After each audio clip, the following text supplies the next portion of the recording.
देखिए अब number third है न्यूटन का गति का तृतीय नियम।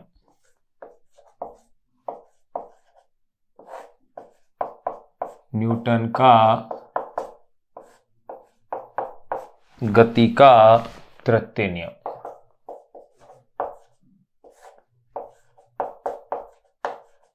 तृतीय नियम या इसी नियम को कहा जाता है क्रिया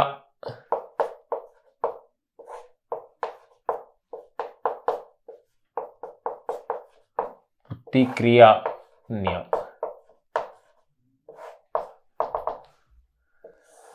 तृतीय नियम कह दो या इसी नियम को अपन कहते हैं क्रिया प्रतिक्रिया नियम। यह नियम क्या कहता है कि जब किसी एक वस्तु द्वारा दूसरी वस्तु के ऊपर बल लगाया जाता है तो जो बल लगाया जाता है उसे अपन कहते हैं क्रिया। दूसरी वस्तु भी पहली वस्तु के ऊपर बल लगाती है, इसे कहा जाता है प्रतिक्रिया। क्रिया और प्रतिक्रिया बल परिमाण में बराबर होते हैं परंतु इनकी दिशाएं क्या होती हैं, विपरीत होती हैं। ध्यान रहे, क्रिया और प्रतिक्रिया परिमाण में बराबर और दिशा में विपरीत है परंतु एक दूसरे को कभी भी ये निरस्त नहीं करती हैं। इसलिए निरस्त नहीं करती हैं क्योंकि ये भिन्न भिन्न वस्तुओं पर लगती है। न्यूटन की गति का जो तृतीय नियम है वो इस बात को स्पष्ट करता है कि प्रकृति के अंदर जो बल है वो युग्म यानी कि जोड़े के रूप में पाए जाते हैं। एकल बल का अस्तित्व संभव नहीं है।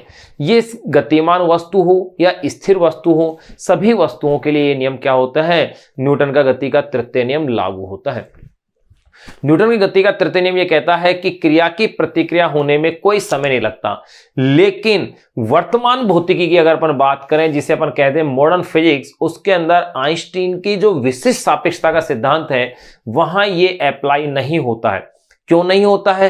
क्योंकि वहां ये कहते हैं कि हर क्रिया को होने में कुछ तो समय अवश्य लगेगा, क्योंकि प्रकाश के वेग से अधिक किसी भी कारक का वेग संभव नहीं है या किसी भी घटना का वेग संभव नहीं है, ऐसा ये कहते हैं। तो यहां अब जो मॉडर्न फिजिक्स है वहां इसका अपवाद आ जाता है। तो देखिए पहले अपन इसको लिखे कि न्यूटन गति का तृतीय नियम है क्या। तो देखो इस नियम के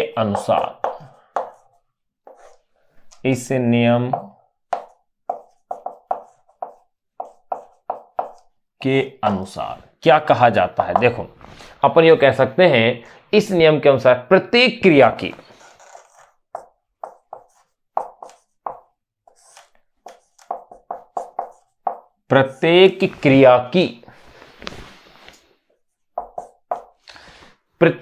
की परिमाण में समान परंतु दिशा में विपरीत। प्रत्येक क्रिया की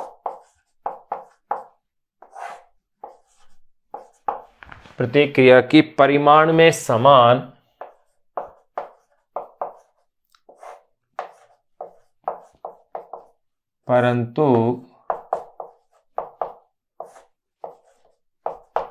दिशा में विपरीत।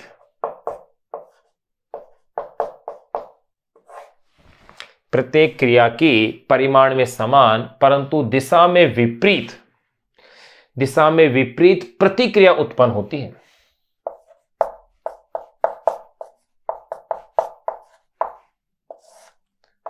विपरीत प्रतिक्रिया उत्पन्न होती है। यही न्यूटन की गति का क्या है, तृतीय नियम है। अब देखिए मैंने क्या कहा, प्रत्येक क्रिया की परिमाण में समान परंतु दिशा में विपरीत। यह मत कहते ना कि विपरीत प्रतिक्रिया होती है, नहीं तो नेगेटिव क्या होगा, पॉजिटिव। परिमाण में समान परंतु दिशा में विपरीत क्या होती है, प्रतिक्रिया उत्पन्न होती है। अब देखिएगा हर एक वस्तु क्या करती है, बल लगाती है। तो जो वस्तु बल लगाती है यानी कि क्रिया वस्तु द्वारा लगाया गया बल है, जबकि क्रिया वस्तु द्वारा लगाया गया बल है तथा वापस उसी वस्तु द्वारा अनुभव किया गया जो बल होगा वो कहलाता है प्रतिक्रिया। तो मैं क्या कह दूं, क्रिया है क्या, देखो क्रिया वस्तु द्वारा लगाया गया बल, क्रिया वस्तु द्वारा लगाया गया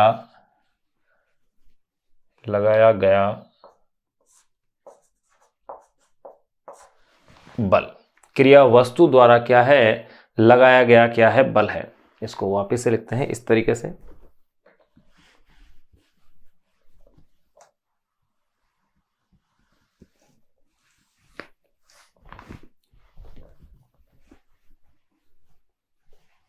देखो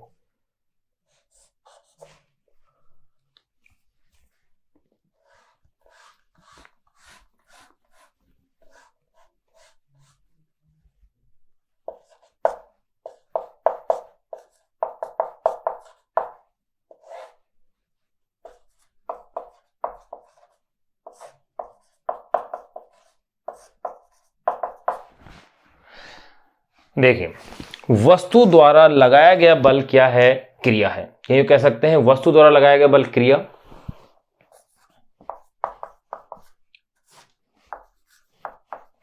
वस्तु द्वारा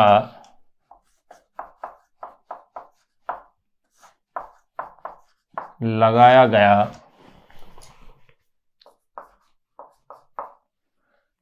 गया बल क्रिया,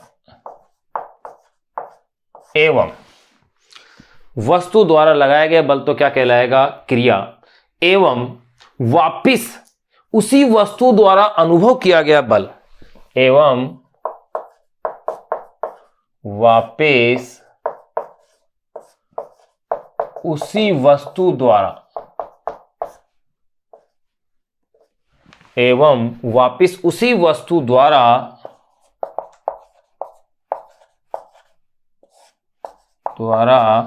अनुभव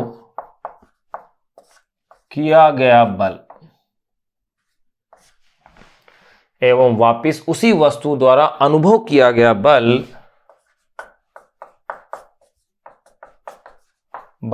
प्रतिक्रिया यानी कि रिएक्शन, प्रतिक्रिया कहलाता है।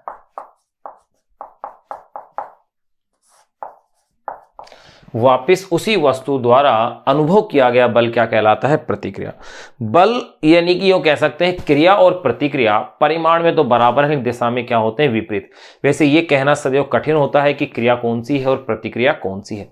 तो देखिए, मैंने ये बता दिया कि नियम है क्या, फिर इसके बाद ये भी मैंने कह दिया कि क्रिया कहते हैं, क्रिया किसे कहते हैं, वस्तु द्वारा लगाया गया बल है वो क्रिया है, और वापिस उसी वस्तु द्वारा अनुभव किया गया बल ये क्या कहलाता है, प्रतिक्रिया कहलाता है। अगर अपन इसे गणितीय रूप में लिखें तो यूं लिख सकते हैं, देखो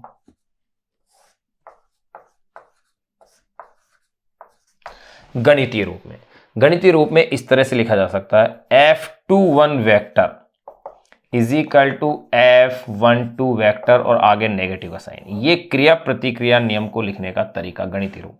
यहां F21 का मतलब है दूसरी वस्तु पर पहली वस्तु द्वारा लगने वाला बल, यानी दूसरी वस्तु पर पहली वस्तु द्वारा लगने वाला बल, अर्थात ये F21 क्या है, क्रिया हो गया, और ये क्या बन गया भाई, प्रतिक्रिया, क्योंकि दूसरी वस्तु द्वारा पहली वस्तु पर लगने वाला ये क्या है, बल है। और यहां जो ऋणात्मक चिन्ह है, नेगेटिव का जो साइन है, ये इस बात को दर्शा रहा है कि दोनों बल परिमाण में तो समान है परंतु दिशाओं में परस्पर क्या है, विपरीत है। तो देखो F21 का मतलब दूसरी वस्तु पर पहली वस्तु के कारण लगने वाला बल, जिसे अपन क्या कहते हैं, क्रिया कहते हैं। तो ये तो हो गया क्रिया, और ये क्या है, पहली वस्तु पर दूसरी वस्तु के कारण लगने वाला बल, यानी कि ये क्या हो गया है, प्रतिक्रिया हो गया है। तो गणितीय रूप में अपन ने इसको इस प्रकार से इस बल को लिखा है। तो अब देखो इसी में अपन क्या से कह सकते हैं, ऐसा कह सकते हैं, देखो यहां F21 वेक्टर जो कि क्या है, F21 वेक्टर, भाई आप किसी को भी, ये तो क्या हो गया, दूसरी वस्तु पर पहली वस्तु के कारण लगने वाला बल, या यूं कह सकते हैं प्रथम वस्तु द्वारा द्वितीय वस्तु पर लगने वाला बल, यानी दूसरी वस्तु पर पहली वस्तु के कारण बल, यानी F21 वेक्टर क्या कहेंगे अपन इसे,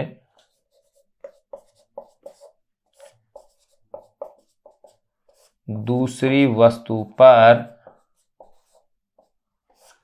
पहली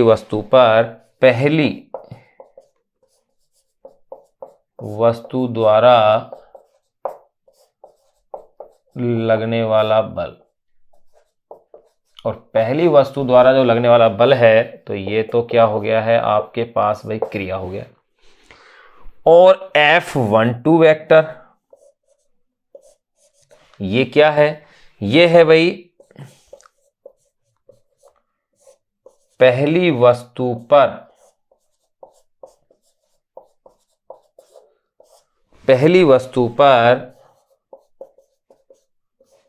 दूसरी वस्तु द्वारा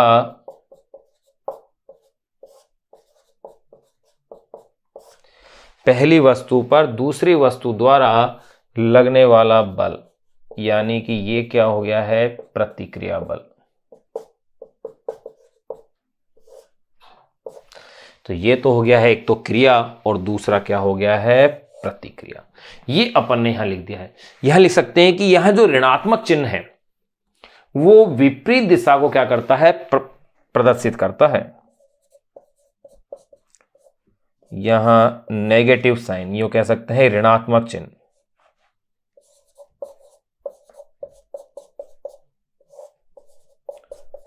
विपरीत दिशा को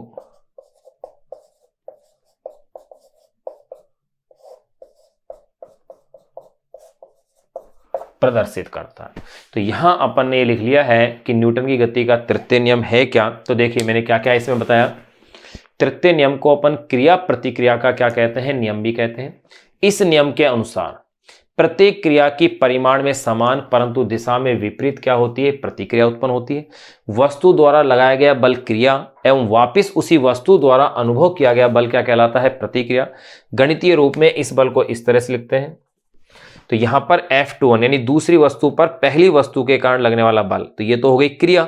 और यहां F12 वेक्टर यानी कि पहली वस्तु पर दूसरी वस्तु के कारण लगने वाला बल, ये हो गई है प्रतिक्रिया। तो इस प्रकार वैसे कंफर्म नहीं है कि कौन सी प्रतिक्रिया होगी कौन सी क्रिया होगी, क्योंकि दोनों बिल्कुल फास्ट है।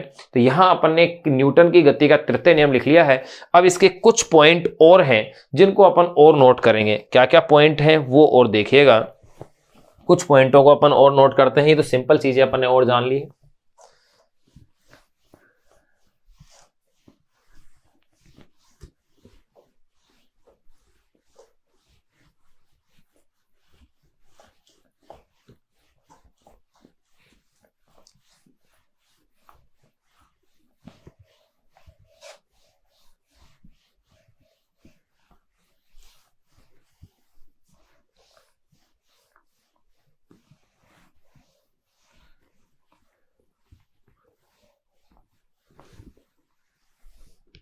देखिएगा, तो अपन ने न्यूटन गति का तृतीय नियम लिख लिया, उसमें क्रिया क्या है प्रतिक्रिया क्या है ये भी लिख लिया।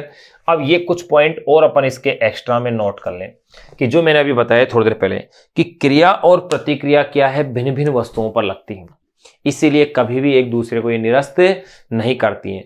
और न्यूटन की गति के इस तृतीय नियम से ये प्रूफ होता है कि प्रकृति में बल सदैव क्या है? जोड़े यानी युग्म के रूप में लगते हैं। तो मैं क्या कह सकता हूं?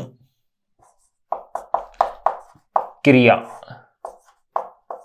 वे प्रतिक्रिया, यानी कि एक्शन वे रिएक्शन। क्रिया वे प्रतिक्रिया बल सदैव अलग अलग वस्तुओं पर लगते हैं। क्रिया वे प्रतिक्रिया बल सदैव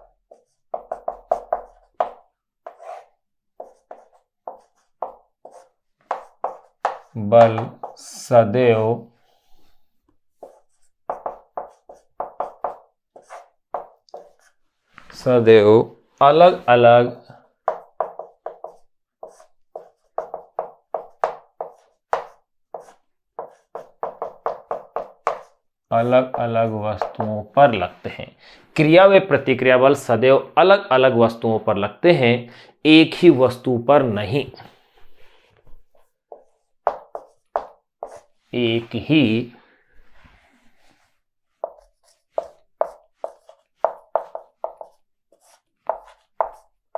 वस्तु पर नहीं।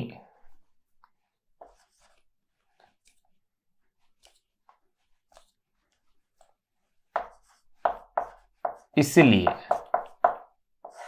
भाई इनका परिमाण समान है, दिशाएं भी विपरीत हैं, फिर भी ये एक दूसरे को निरस्त नहीं करते हैं, क्योंकि ये अलग अलग वस्तुओं पर लगते हैं। एक ही वस्तु पर नहीं, इसलिए एक दूसरे के प्रभाव को निरस्त नहीं कर पाते हैं। इसलिए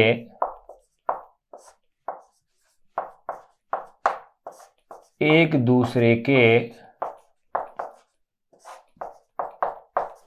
के प्रभाव को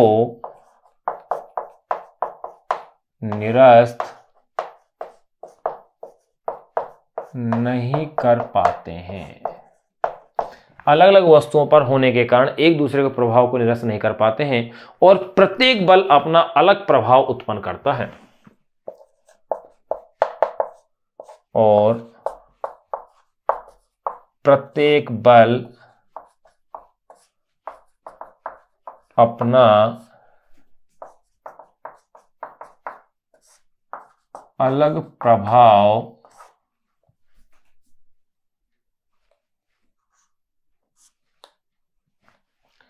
अलग प्रभाव उत्पन्न करता है और प्रत्येक बल अपना अलग प्रभाव क्या करता है, उत्पन्न करता है। ये अपन ने पॉइंट नोट कर लिया है। अब देखो इसी नियम में अपन ये भी लिख सकते हैं कि इस नियम से यह ज्ञात होता है कि प्रकृति में बल अकेले नहीं है, किसके रूप में है, जोड़े के रूप में है। तो अपन ये लिख सकते हैं कि इस नियम से, यूं कह सकते हैं कि इस नियम से यह ज्ञात होता है कि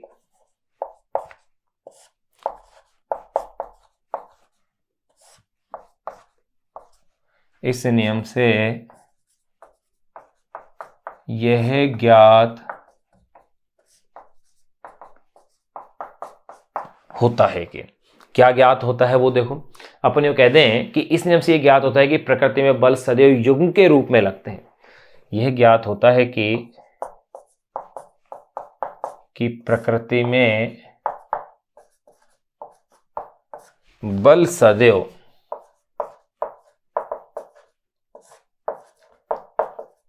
जोड़े या युग्म कह सकते हैं, बल सदैव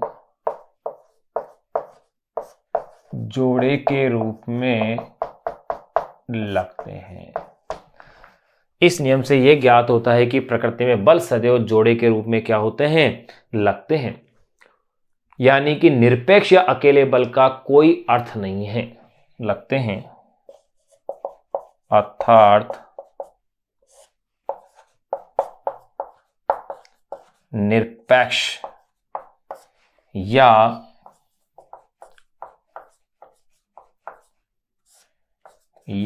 अकेले बल का कोई अर्थ नहीं है।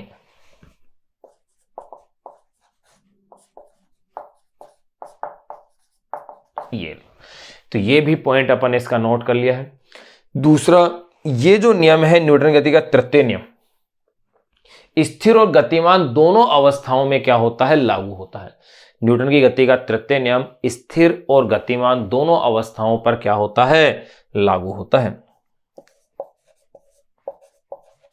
न्यूटन का गति का तृतीय नियम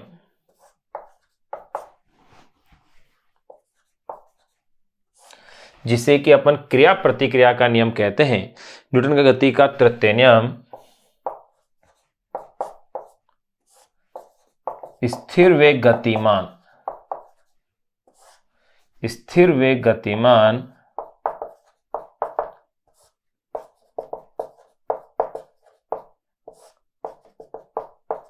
दोनों अवस्थाओं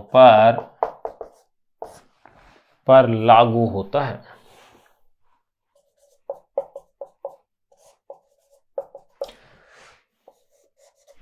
न्यूटन की गति का तृतीय नियम स्थिर व गतिमान दोनों अवस्थाओं पर ये बल क्या होता है, लागू होता है। अपन यो भी कह सकते हैं कि ये दोनों अवस्थाओं पर लागू होता है, ये तो अपन ने कह दिया है। एक यो भी कह सकते हैं कि क्रिया और प्रतिक्रिया बल दो वस्तुओं के केंद्रों को जोड़ने वाली रेखा के अनुदिश जो है कार्य करता है। क्रिया व प्रतिक्रिया बल, इनकी जो दिशा होती है वो अपन नोट कर रहे हैं। क्रिया व प्रतिक्रिया बल दो वस्तुओं के, क्रिया व प्रतिक्रिया बल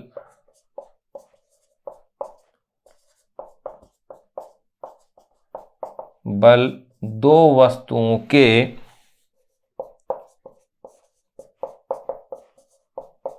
के केंद्रों को क्रिया व प्रतिक्रिया बल दो वस्तुओं के केंद्रों को जोड़ने वाली रेखा के अनुदिश, केंद्रों को जोड़ने वाली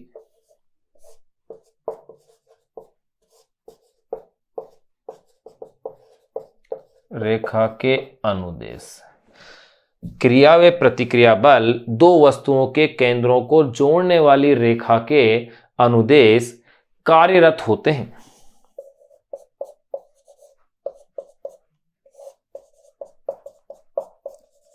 के अनुदेश कार्यरत होते हैं। तो देखो अपन ने तृतीय नियम को जाना, तृतीय नियम में संबंधी अपन ने कुछ कॉन्सेप्ट और इसके अंदर समझे कि ये इस नियम में कौन कौन दो अलग अलग वस्तुओं पर लगते हैं, बल सदैव जोड़े के रूप में होते हैं, अलग अलग वस्तुओं पर लगने के कारण ही ये दोनों बल एक दूसरे को कभी भी निरस्त नहीं करते हैं।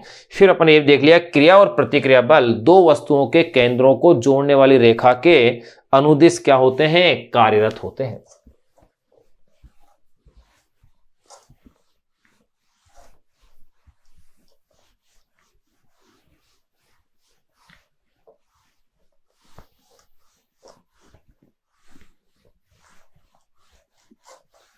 कुछ पॉइंट्स और अपन इसके नोट कर लेते हैं, फिर इस तृतीय नियम के कुछ एग्जाम्पल्स अपन लिख लेंगे।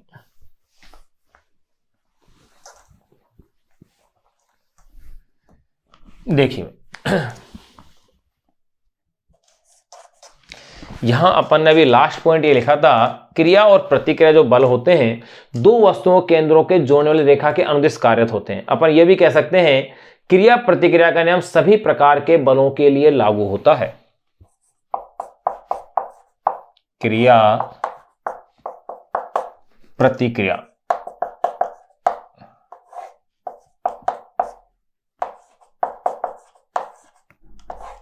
क्रिया प्रतिक्रिया का नियम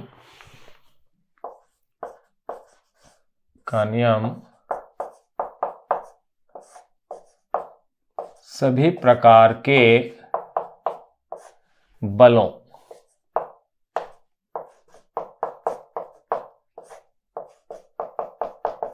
के लिए लागू होता है। सभी प्रकार के बल जैसे कि गुरुत्वीय बल हो, स्थिर वैद्युत बल हो, सभी बलों के लिए ये क्या होता है, लागू होता है। क्रिया प्रतिक्रिया का नियम सभी प्रकार के बलों के लिए लागू होता है, जैसे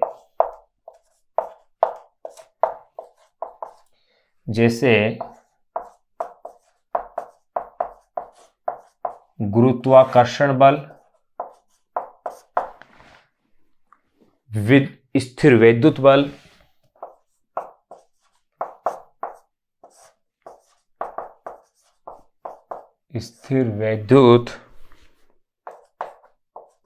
बल, इत्यादि। सभी के लिए ये नियम क्या होता है, लागू होता है क्रिया और प्रतिक्रिया का।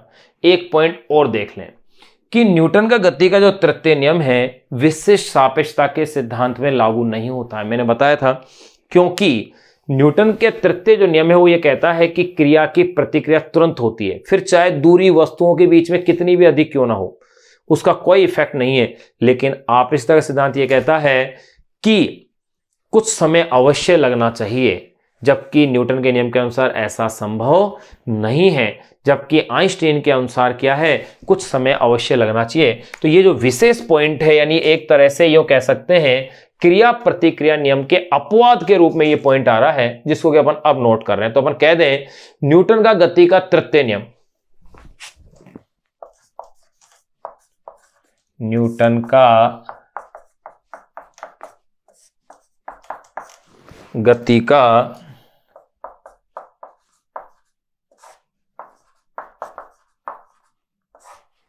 तृतीय नियम, न्यूटन का गति का तृतीय नियम आपेक्षिकता के विशिष्ट सिद्धांत का तृतीय नियम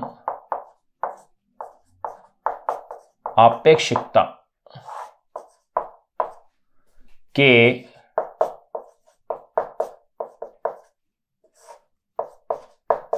विशिष्ट सिद्धांत का न्यूटन का गति का तृतीय नियम आपेक्षिकता के विशिष्ट सिद्धांत का उल्लंघन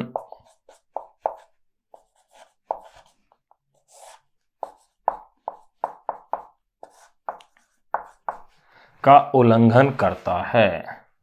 न्यूटन का गति का तृतीय नियम आपेक्षिकता के विशिष्ट सिद्धांत का क्या करता है? उल्लंघन करता है। कैसे करता है? देखो, अपन यो कह सकते हैं न्यूटन के तृतीय नियम अनुसार क्रिया की तुरंत प्रतिक्रिया होती है। न्यूटन के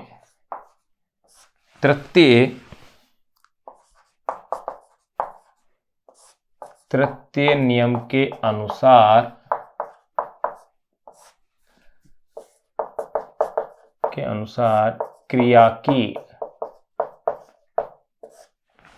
क्रिया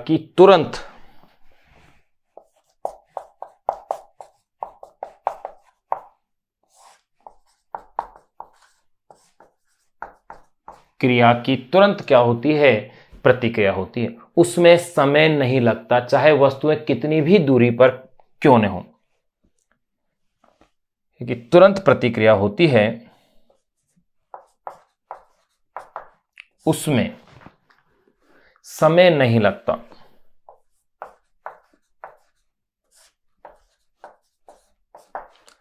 उसमें सही समय नहीं लगता।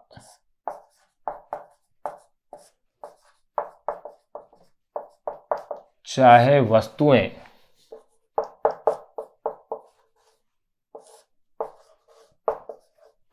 कितनी भी दूरी पर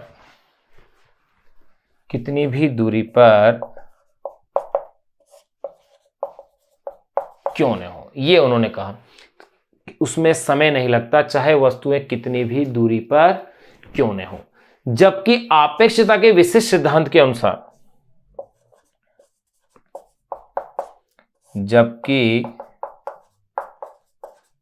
आपेक्षिकता के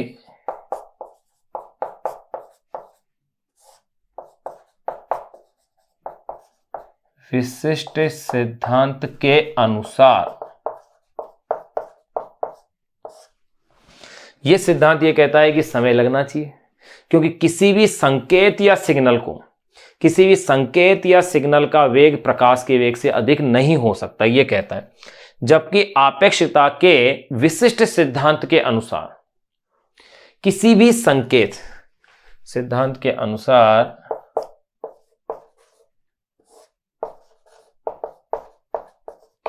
संकेत या अपन कह सकते हैं सिग्नल, किसी भी संकेत या अपन ने उसे क्या कह दिया है? सिग्नल का वेग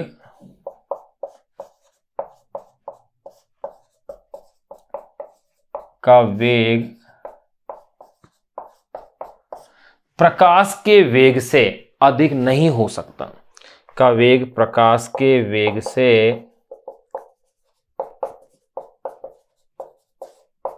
अधिक नहीं हो सकता, ये कहते हैं।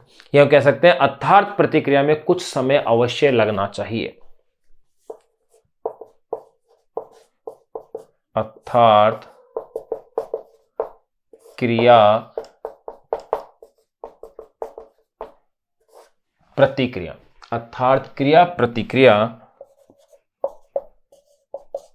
में कुछ समय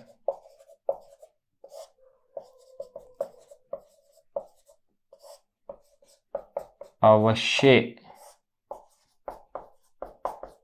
लगना चाहिए। तो एक तरह से अपन ने क्या देख लिया कि न्यूटन का जो क्रिया प्रतिक्रिया का नियम है, यानी जो तृतीय नियम है, वो आपेक्षिकता के सिद्धांत में उसका क्या हो रहा है? उल्लंघन हो रहा है। ये कह सकते हैं ये उसका उल्लंघन कर रहा है, यानी कि ये एक दूसरे क्या कर रहे हैं? उल्लंघन कर रहे हैं। यहां अपन ने तृतीय नियम को अपन ने कंप्लीट कर लिया, यानी न्यूटन के गति के तीनों नियम अपने पास यहां क्या हो गए? कंप्लीट हो गए। अब अपन देखो यहां अपन इसके कुछ उदाहरण देखें।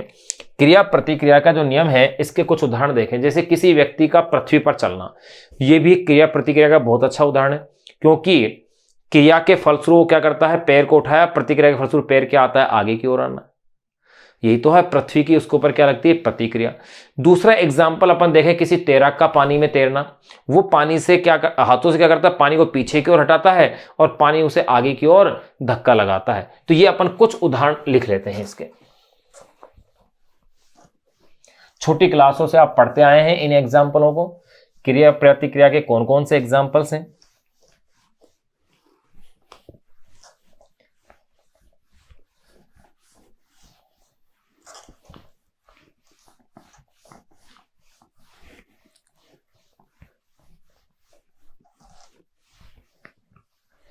देखिए भाई, तीनों नियम अपन ने कंप्लीट कर लिए हैं, उनके एग्जाम्पल सहित।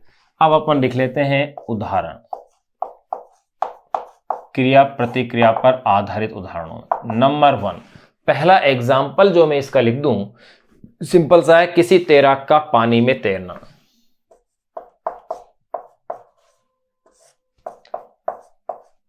किसी तैराक का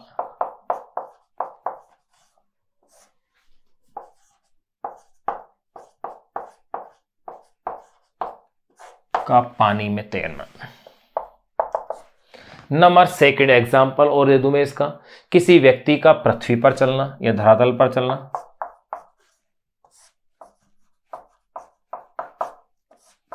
किसी व्यक्ति का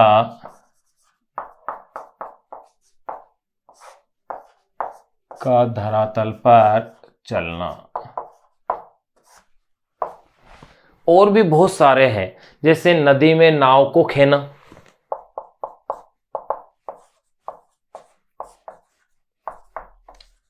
नदी में नाव का खेना।